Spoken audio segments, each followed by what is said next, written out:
Bonjour, je suis Kamempo Kokou, je suis cinéaste. Je suis le responsable d'une agence de communication ici au Togo qui s'appelle Monopolux. J'ai étudié l'anglais à l'université de Lomé. Après ma licence, j'ai suivi une formation en cinématographie au Nigeria. Après ça, j'ai été responsable d'une tech hub ici au Togo et j'ai travaillé dans deux organisations à but non lucratif ici au Togo. Et en 2017, j'ai rencontré Afristac. J'étais prestataire sur un événement dont je faisais la couverture, sur un événement de Afristac. Et après ça, j'ai su que entre Afristac et moi, il y avait une liaison. Donc, c'est des choses que moi je faisais avant.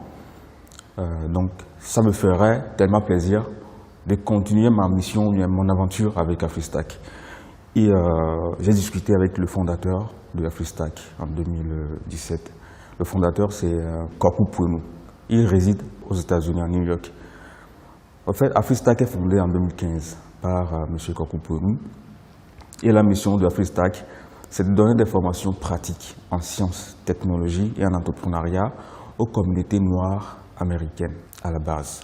Mais après ça, le fondateur a vu qu'il faudrait élargir cette mission en Afrique. Et depuis 2015, il a commencé à faire des tournées en Afrique. Il est passé par le Sénégal, le Cameroun, l'Afrique du Sud et le Kenya, en organisant des formations pratiques et des hackathons. Les hackathons, c'est des concours de courte durée, évidemment 3 jours, qui permettent aux jeunes de faire face, ou bien de trouver des solutions aux problèmes qu'elles font face leur pays. Donc, comme je le disais, Afristac, c'est une organisation qui donne des formations pratiques en sciences, technologies et en entrepreneuriat. Au Togo, je suis le coordinateur national. Nous avons mis en place plusieurs programmes au Togo, notamment un Fab Lab qui organise des formations pratiques chaque samedi pour outiller les gens, outiller les participants sur des sujets, des thématiques technologiques pointues.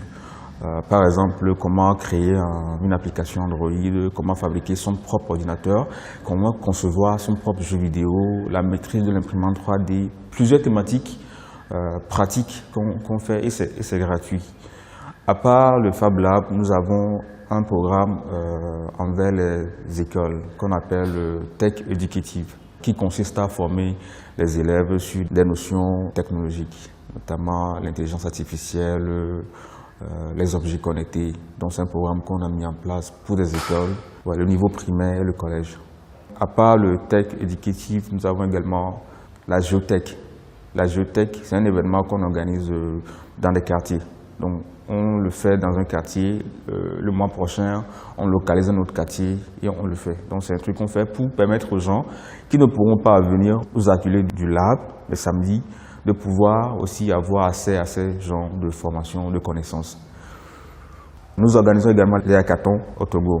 Donc depuis 2017, nous avons organisé des hackathons sur la santé, le domaine de la santé, le domaine des énergies et cette année, c'est le domaine des métiers. Donc les jeunes devront trouver des solutions innovantes pour des gens des métiers, c'est-à-dire les peintres, les cordonniers, les coiffeurs, tous ces corps de métier devront avoir une solution efficace à eux.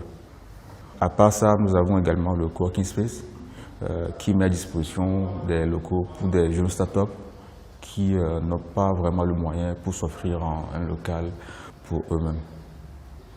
Dans les programmes qu'on a mis en place, il y a un autre programme d'accompagnement, d'incubation aux startups. Parce qu'à chaque fois qu'on organise des hackathons ou des formations, nous essayons d'incuber les meilleurs projets, les meilleures startups. Et on les accompagne durant 1 an afin qu'ils puissent implanter le projet qui a été sélectionné. Nous avons un autre programme pour les femmes.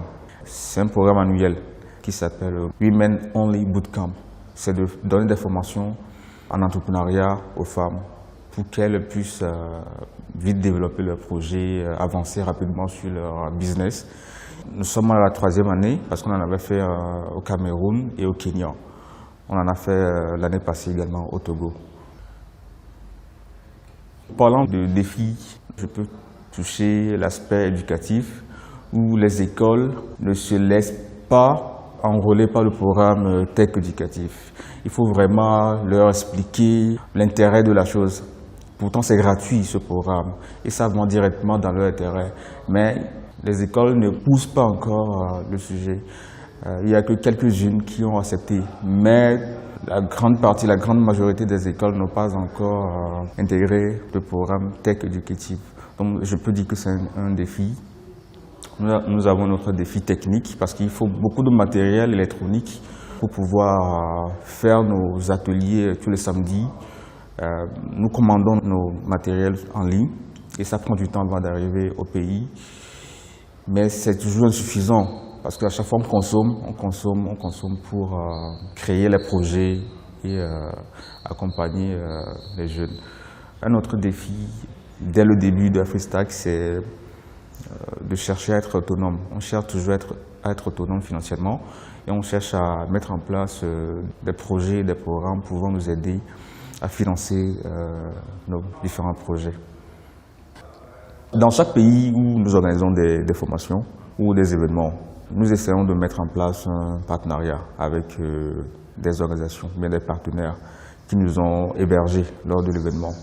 Et ça nous a permis d'avoir un écosystème. Le Sénégal, l'Afrique du Sud, le Cameroun, le Kenya.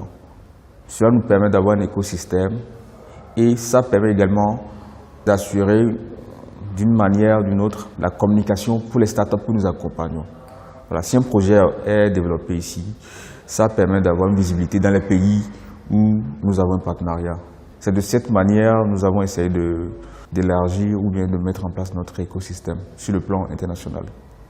Pour le futur, nous aimerions vraiment accompagner un grand nombre d'établissements dans le programme Tech Educative et également arriver à sillonner un grand nombre de quartiers avec les formations géotech.